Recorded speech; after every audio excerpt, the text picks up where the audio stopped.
가정주일입니다. 하나님께서 우리에게 주신 귀한 축복이 가정입니다. 그리고 오늘의 말씀에 보면 마태복음 10장의 말씀은 사실 가정주일에 나눌 말씀으로는 어울리지 않게 보입니다. 내가 너희에게 검을 주러 왔다. 원수가 집안에 있다. 나로 인하여서 너희가 싸울 것이다 라고 하시는 말씀이니까 다른 날은 나누어도 가정주일만은 피해야 되는 말씀처럼 우리에게 들립니다. 실제로 어떤 사람들은 집안에서 교회 다니고 예수 믿는 사람 나오니까 우리 집안이 시끄러워졌어 라고 하면서 마태복음 10장을 들먹입니다. 성경에서 이렇게 가르치니까 집에 와가지고도 싸움이 나지라고요. 또 반대로 어떤 사람들은 역시 예수님의 말씀처럼 내가 예수 믿고 보니까 원수는 다 집안에 있어. 내 집은 교회야. 내 가정은 교회 안에 있어. 예수 믿는 사람들이 나의 가정이야. 내 남편은, 내 아내는, 내 자식들은, 부모들은 나를 알아주지 않는 가정은 나는 모르겠어 라고 내팽개치면서 오늘 이 말씀을 사용하기도 하죠. 그런데 어느 쪽이 됐든지 간에 그것은 예수님께서 주신 이 말씀의 본질을 왜곡하고 오해하는 것입니다. 예수님의 말씀은 분명 우리에게 화평이 아니라 검을 주러 왔다라고 말씀하십니다. 그런데 이것은 예수님께서 우리 가운데 화평을 원치 않으신다라고 하는 것이 아닙니다. 예수께서 우리에게 주시는 그 진리가 검이 되고 그 진리의 검 가운데 죄악이 드러나며 우리의 가정 가운데 감춰져 있던 문제가 드러나며 그로 인하여서 우리 눈에 보이는 갈등들이 생겨날 수 있다는 거죠. 중요한 것은 그 갈등 앞에, 그 문제 앞에 우리가 어떻게 나아가느냐 하는 것입니다. 교회를 욕하기 위해서 혹은 반대로 가정을 던져내기 위해서 써먹을 수 있는 그런 가벼운 말씀이 아니라는 거죠. 가정의 평안을 이야기하기 위해서 애써 모른 척하며 지나가야 될 그런 말씀도 아닙니다. 다만 오늘의 말씀은 복음의 진리가 우리 앞에 주어졌을 때, 우리의 가정 가운데 던져졌을 때 우리가 목도하게 되는 현실을 말하고 있습니다. 사도행전 16장 31절 말씀, 이르되 주 예수를 믿으라. 그리하면 너와 내 집이 구원을 얻으리라. 우리 성도님들 잘 아시는 말씀입니다.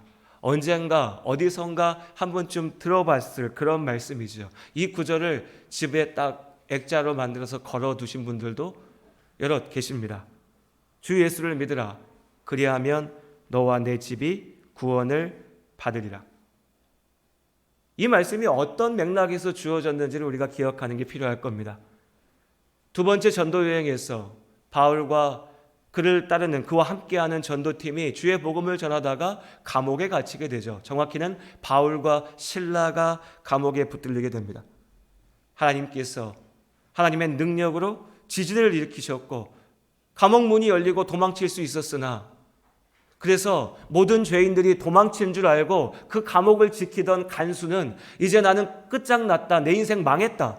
죄인들이 다 도망쳤으니까 나 죽게 됐다 라고 절망하며 스스로 목숨을 끊으려 할 때 바울과 실라가 도망치지 않았고 그 자리에 머물러 있었고 우리가 여기 있다 하니 그때 그 간수가 저들이 믿는 하나님이 도대체 누구길래 저들이 말하고 있는 그 복음의 진리가 참된 것이기에 저들이 저기 있구나라고 그 순간에 내가 살게 됐다. 저 사람들 도망 안 쳤다. 이걸 본 게 아니라 바울과 실라가 말하는 하나님을 바라보게 되었고 그들 앞에 나아가서 진리가 무엇인지 물었습니다. 그때 그 질문에 대한 답이 16장 31절에 이르되 주 예수를 믿으라. 그리하면 너와 내 집이 구원을 받으리라 고 하는 이 말씀이었습니다.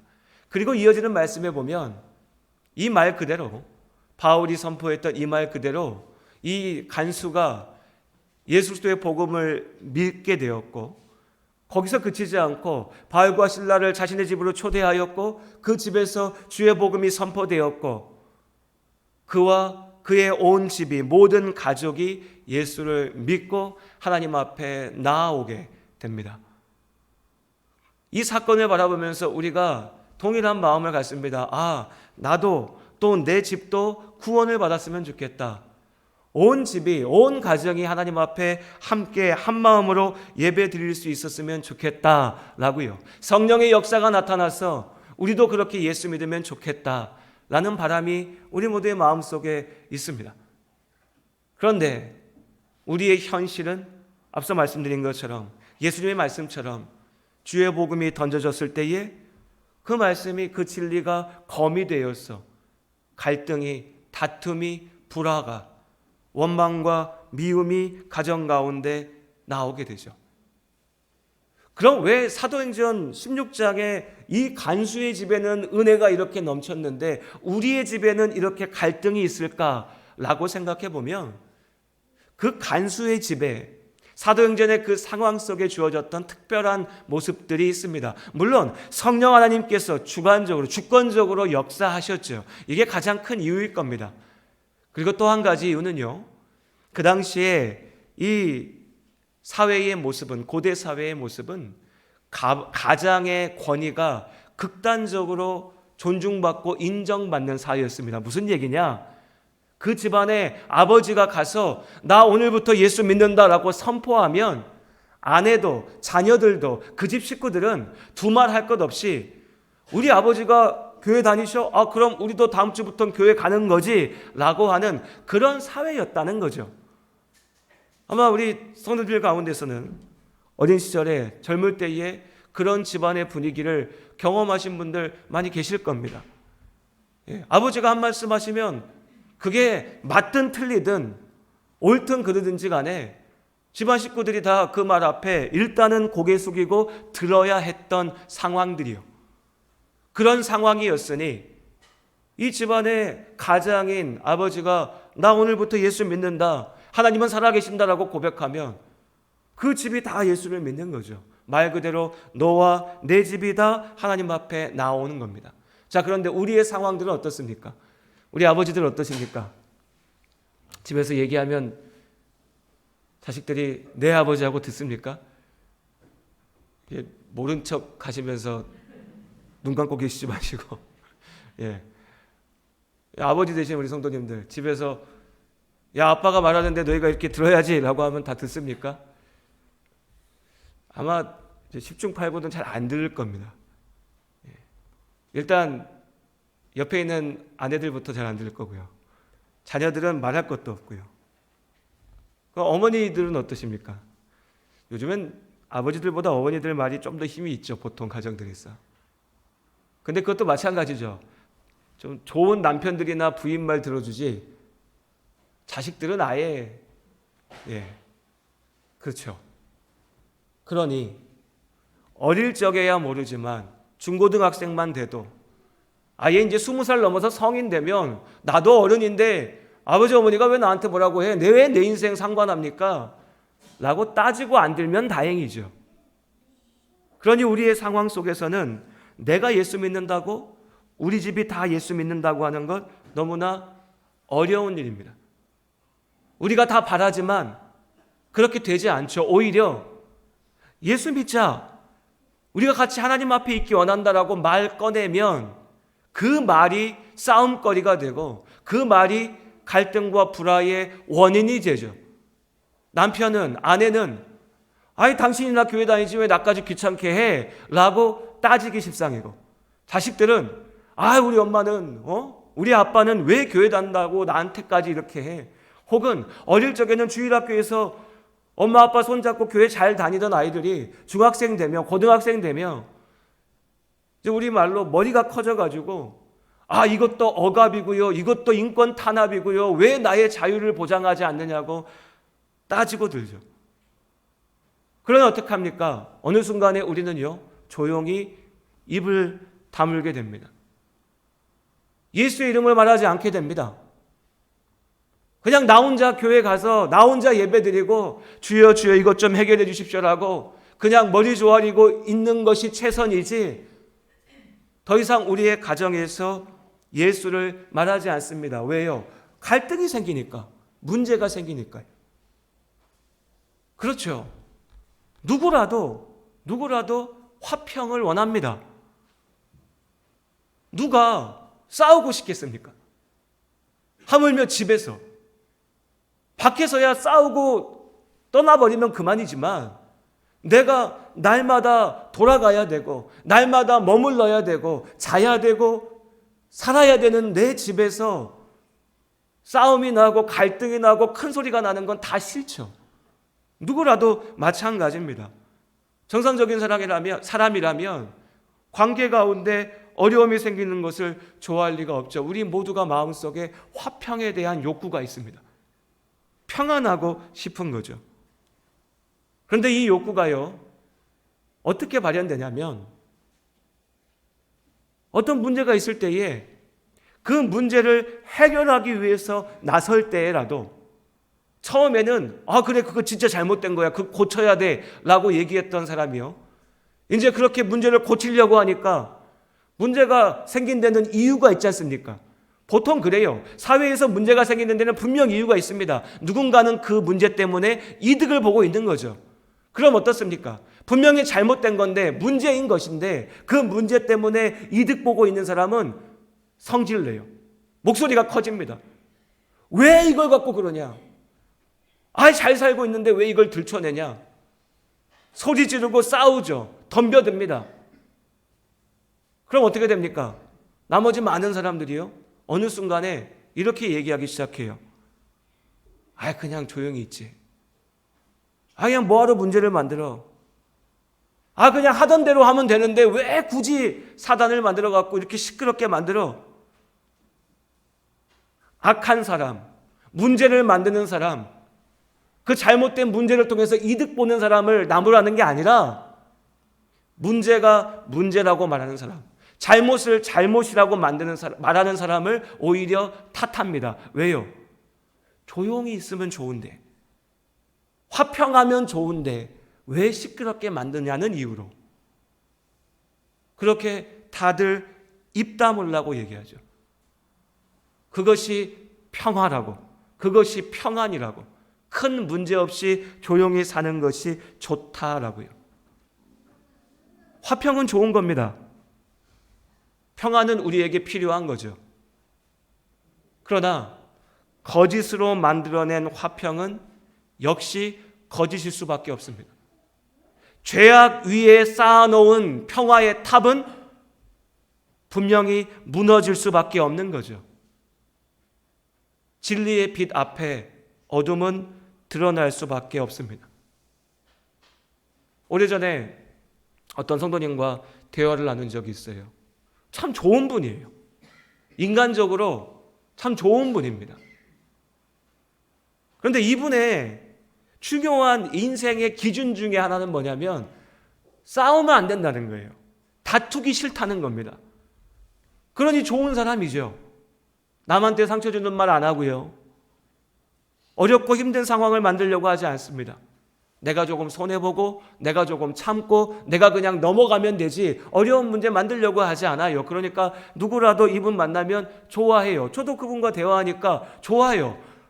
날 어렵게 하지 않거든요. 내가 싫어하는 모습이 보이면 피해 가거든요. 그런데 신앙에 대해서 얘기하다 보면 이 좋은 모습이 심각한 벽으로, 문제로 나타나요. 그게 뭐냐면 이분의 생각은요, 신천지든지 하나님의 교회든지 여호와의 증인이든지 내가 이단인 것도 알겠고 사입인 것도 알겠는데 그 사람들 중에도 뭔가 좀 진리는 있지 않겠어요? 그 사람들 가운데도 뭔가 좋은 거 있지 않겠어요? 우리가 꼭 그 사람들 다 나쁘다고 하고 다 문제 있다라고 얘기할 필요는 없지 않겠어요? 꼭 그렇게 싸울 필요 없지 않겠어요? 그냥 그래요. 당신들은 당신들 걸 믿으세요. 그냥 그렇게 사세요. 나는 당신하고 싸우고 싶은 마음이 없어요. 라고 하면 되지 않겠어요? 라고 생각하더라고요. 여러분 어떻습니까? 그렇게 생각하고 넘어갈 수 있습니까? 단지 그 사람과 관계만 좋게 지키려고 하면 그렇게 말할 수 있어요. 난 당신하고 싸우고 싶지 않아요. 다 좋아요. 당신 말이 다 맞아요. 그냥 그렇게 넘어가도 돼요. 라고요. 그런데 여러분의 자식이 신천지에 빠져 있는데 그렇게 넘어갈 수 있습니까? 여러분의 자식이 마약 중독자가 돼가지고 살고 있는데, 야, 그것도 네 인생이다. 야, 그럴 수도 있지라고 얘기할 수 있습니까?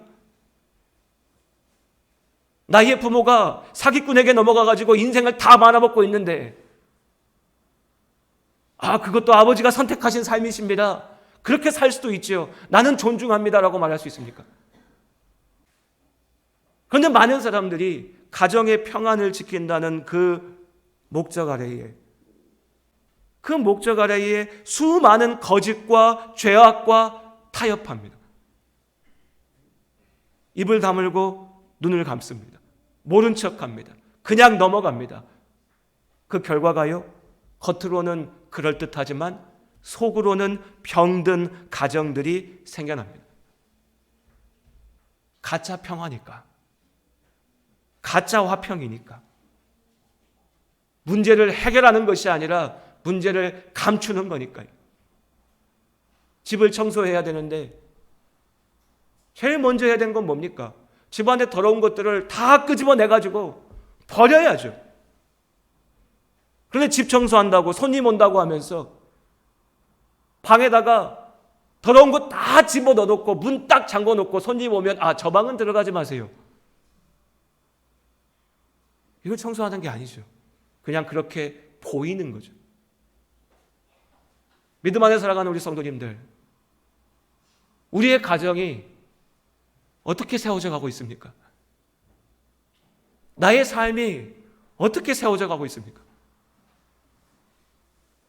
저는 제가 목사의 자식으로 태어나서 살아왔고, 또 제가 아는 친구들, 후배들, 선배들 중에도 목회자 자녀들이 많아요.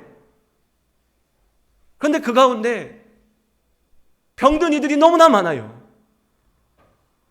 교회 앞에는 거룩한 가정의 모습으로 보여야 돼요. 목사 집이 싸우고 있으면 안 되잖아요. 목사 자식들이 추하고 실패하고 모자란 모습 보이면 안 되잖아요. 그러니까 다 포장하고 멋지게, 그럴듯하게.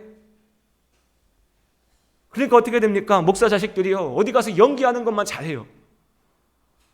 거룩한 척, 은혜 있는 척, 그래도 나는 교회 안에 있는 척. 목사의 집만 그럴까요? 장로님 가정들 안 그러십니까? 지사님, 권사님들 한번 생각해 보십시오. 내가 우리 아이들을 하나님 앞에 온전히 세우기 위해서 싸우는가, 아니면 야, 그래도 교회는 가야지. 야, 교회 갖고 쓸데없는 소리 하지 마. 교회 가서 멋진 모습 보여야 돼. 교회 가서 우리 집에 문제 있는 거 얘기하지 마. 거짓말이잖아요. 가짜지 않습니까? 부부가 안 싸우십니까? 저희 부부도 싸워요. 가정에 평안하십니까? 부모가 자식한테 화내고 자식들이 부모한테 덤비고 그러잖아요, 우리가요. 우리의 모습입니다. 그런데 그 모습 속에서 무엇을 바라보느냐라는 거죠. 무엇이 우리의 중심에 있느냐. 마태복음 10장 34절에 내가 세상에 화평을 주러 온 줄로 생각하지 말라. 우리 같이 읽어보죠. 함께 한 목소리로 읽겠습니다. 10장 34절입니다. 함께 읽습니다. 내가 세상에 화평을 주러 온 줄로 생각하지 말라. 화평이 아니요 검을 주러 왔노라. 예수님께서 이렇게 말씀하십니다. 검을 주러 왔다. 그런데요, 요한복음 14장에 말씀해 보면 14장 27절에 예수님께서 또한 말씀하십니다. 평안을 너희에게 끼치노니 곧 나의 평안을 너희에게 주노라. 내가 너희에게 주는 것은 세상이 주는 것과 같지 아니하니라. 예수님은 우리한테 내가 너 검 줄 테니까 그건 갖고 싸워, 다 쳐, 다 부서뜨려, 너의 원수들을 다 무찔러, 이렇게 말씀하시는 게 아닙니다. 나는 너에게 평안을 주고 싶다. 진짜 평안을 누리기를 원한다. 그런데 그 참된 평안은 세상에 주는 그 가짜 평안과는 다르고, 눈에 보이기에만 그럴듯한 모습과는 다르고, 복음의 진리, 그 진리의 검 앞에 너희가 설 때에, 너희가 나아갈 때에, 너희가 부딪힐 때에, 그때 비로소 세울 수 있는 평안이다 라는 겁니다. 이 진리를, 예수께서 주시는 이 참된 평안을 누리는 우리의 삶, 우리의 가정이 될 수 있기를 원합니다. 오늘 37절 말씀에 아버지나 어머니를 나보다, 예수 그리스도보다 더 사랑하는 자는 내게 합당하지 아니하고 아들이나 딸을 나보다 더 사랑하는 자도 내게 합당하지 아니하다. 오직 하나님께서, 오직 예수 그리스도께서 우리의 머리, 내 인생의 머리가 되시고 나의 가정의 머리가 되시고 교회의 머리가 되실 수 있기를 원합니다. 그냥 막연하게 원합니다라고 끝나는 게 아니고요. 우리가 그렇게 예수께서 나의 머리가 되시고 예수께서 우리 가정의 주인 되실 수 있도록 우리가 그렇게 나아가야 됩니다. 우리가 그렇게 싸워야 되는 거죠. 예수께서 우리의 주인 되시도록 가정에서 그것을 고백하십시오. 말씀하십시오. 나는 예수를 믿는 사람이고, 그러니 나는 그렇게 예수께서 원하시는 길로 하나님의 말씀대로 살기를 원한다라고 말씀하십시오. 남편에게, 아내에게, 자녀들에게. 그런데 여기서 우리가 정말 정직하게 고백해야 될 건 뭐냐면, 우리는 이 말을 내가 좋을 대로 아무렇게나 써버리죠. 아무렇게나. 명절 때 시부모님 만나러 가기 싫어요. 귀찮아요. 힘들어요. 시댁 가면 고생해야 돼요. 그럼 그때 얘기합니다. 나는 교회 다니니까 제사 드리는 거 싫어. 나는 교회 다니니까 이번 명절에 주일이 꼈네. 다를 때 놀러 갈 때는 교회에 잘 빠져요. 내가 몸이 조금 안 좋으면 쉬어도 돼요. 그런데 참 이상하죠. 명절 때 혹은 가족들 모일 때 내가 가서 고생해야 되고 어려워야 되고 불편해야 될 때는 나 교회 다니는 사람이야. 나 주일날 예배 드리러 가야 되니까 난 못 가. 내가 정말로 하나님 앞에 서야 될 때 남편이 아내에게 난 하나님 믿어요. 그러니까 난 당신 사랑합니다. 하나님 말씀대로 내가 예수님 사랑하듯이 당신 사랑할 거니까 내가 당신이 하는 것들 다 이해하지 못해도 난 당신 사랑하며 살 겁니다 라고 얘기해 보십시오. 어떤 아내가 교회 안 오는지. 그런데 어떻게 하십니까? 당신도 와서 교회 가서 기도 좀 하고 당신도 좀 믿음 생활 잘하면 내가 잘 될 텐데 왜 당신 교회도 안 가고 기도도 안 하고 내가 문제 생기는 거 다 당신 책임이야 이러고 있으니까. 무슨 하나님이 눈에 들어오고 예수가 눈에 들어오겠습니까? 자녀들을 놓고 정말 하나님의 사랑으로 사랑하면서 내가 너 진짜 사랑한다. 내가 널 위해 기도한다. 손잡아주고 위로해주고 들어주는 게 아니라 어떻게 합니까? 야, 너 교회 가야지. 너 교회 가서 잘해야지. 너 교회 가서 칭찬받아야지. 내 체면 때문에. 그 속에서 아이들이 뭘 보겠습니까? 역시 껍데기만 보죠. 역시 가짜만 보죠. 예수 그리스도께서 우리의 삶에, 우리의 가정의 주인 되시기를 원합니다. 그렇게 예수 그리스도를 주인으로 세우시길 원합니다. 그러기 위해서 주님께서 우리에게 주신 그 이 검을 들고 나아가야 됩니다. 근데 이 진리의 검은 내 앞에 있는 사람을 쳐서 무너뜨리라고 휘두르라고 주신 게 아닙니다. 집안에 네 원수가 있으니까 그 원수를 없애라고 주신 게 아니라고요. 우리는 이 검을 들고 우리를 세우신 그 자리에 서 있으면 됩니다. 그럼 이 진리의 빛 앞에 죄악이 드러나고 거짓이 드러납니다. 문제가 드러나죠. 그러니 시끄러워집니다. 시끄러워져요. 예수 믿고 내 삶이 바뀌니까 옆에선 싫어요. 옆에선 싫죠. 여러분 한번 생각해 보십시오. 내 남편이 건강이 나빠졌어요. 안 좋아졌어요. 우리 실제적인 일이죠. 그런 분들도 계시죠. 건강이 연세가 되니까 건강이 안 좋아졌어요. 그러니까 결단했어요. 남편이. 나 이제부터 건강을 위해서 열심히 살겠어. 아침에 일찍 일어나서 좋은 것만 먹고 운동 열심히 하고 하루를 잘 살고 밤에 일찍 잠자고 하겠어. 근데 옆에 있었던 아내는요. 밤에 치킨 시켜 먹는 것도 좋아하고 늦잠 자는 것도 좋아하고 노는 것도 좋아해요. 자식들은 말할 것도 없어요. 자, 그러면 옆에 있는 식구들은 좋겠습니까? 싫겠습니까? 좋겠습니까? 싫겠습니까? 싫잖아요. 나는 하던 대로 살아야 되는데 저 사람은 바뀐다고 하니까. 그렇다니까요. 우리가 예수 믿고 온전히 나아가려고 하면 싫은 거예요. 주변에서는요. 사단의 영적인 도전이 있는 겁니다. 그 속에서 내가 나서서 정죄하면서 야, 너는 이게 문제야, 너는 저게 더러운 거야, 너는 저걸 잘못하고 있는 거야 얘기해서 될 일이 아니라고요. 다만 내가 그 자리에 온전하게 서 있으면 되는 겁니다.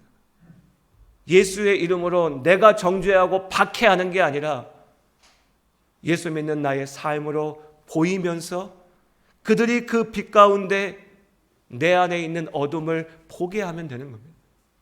그것이 예수께서 우리에게 원하시는 모습인 거죠. 다양한 모습의 가정들이 있습니다. 우리 가운데도 그렇습니다. 감사히 온 식구가 다 믿음 안에 예수 그리스도 안에 살아가는 가정들도 있고 또 남편만 아내만 신앙생활 하신 분들도 계십니다. 어릴 적에는 교회 잘 따라왔는데 이제는 다 컸다라고 교회 떠나갖고 있는 자식들을 보면서 애태우는 분들도 계십니다. 여러 가지 상황 속에 가정이 깨어지는 아픔과 어려움을 경험하셨던 분들도 계시고 또 그 상황 속에서 다시 또 새로운 가정을 이루신 분들도 계십니다. 참 다양한 모습이 우리 안에 있습니다. 그 속에서 우리가 이건 정답이고 이건 완전하고 이렇게 판단하고 평가할 것도 없습니다. 인생이라는 게요. 우리 삶이라고 하는 게 백지 위에 완벽한 그림을 그려가는 게 아니잖아요. 우리 모두의 삶이 다 문제 있고 부서지고 고장난 부분이 있어도 그 위에 예수의 이름으로 고치고 더하고 칠해가면서 만들어가는 모습이니까. 다만 그 가운데 여러분 우리의 중심에 복음의 진리가 있기를 원합니다. 예수 그리스도의 은혜가 있기를 원합니다. 우리의 모든 가정이 우리의 모든 사랑하는 이들이 사랑하는 부모와 사랑하는 자녀들이 예수 그리스도의 진리 앞에 하나일 수 있기를 원합니다. 그것을 위해서 우리가 포기하지 않았으면 좋겠습니다. 내 자식들은 이제 다 커서 말 안 들어 어쩔 수 없어. 내 남편은 왜 저러는지 모르겠어. 나 아무튼 안 돼. 저 사람은 저 인간은 안 돼. 우리 부모님은 아무튼 뼛속까지 유교 사상이 막 붙잡혀 계시고 절에 다니시고 이러니까 방법이 없어. 내가 포기하면요 거기서 끝나는 겁니다. 내가 포기하면 그 영혼은 버려지는 겁니다. 용돈 쥐어드리면서 야 그래도 너 잘 사니까 됐어 라고 하면서 그냥 인생 뭐 있어 건강하게 살면 되지 라고 하는 말로 넘어가면서 퉁칠 수 있는 게 아니라고요. 복음의 진리를 가지고 그 검을 들고 하나님께서 주신 축복의 가정으로 믿음의 가정으로 나아가시기를 주의 이름으로 권면드립니다. 그 가운데 무너지지 마시고 그 복음을 지키시길 원합니다. 그리고 입으로 삶으로 증거하시길 바랍니다. 하나님이 살아계심을 우리가 포기하지 않고 나아갈 때 하나님께서 우리를 통하여 역사하시고 바울을 통하여 선포하게 하신 것처럼 예수 그리스도를 믿으라 그리하면 너와 내 집이 구원을 얻으리라. 너와 내 집이 구원을 얻으리라. 우리를 통하여 이 놀라운 역사가 우리의 가정 가운데 이루어질 수 있기를 소원합니다. 기도하시겠습니다. 하나님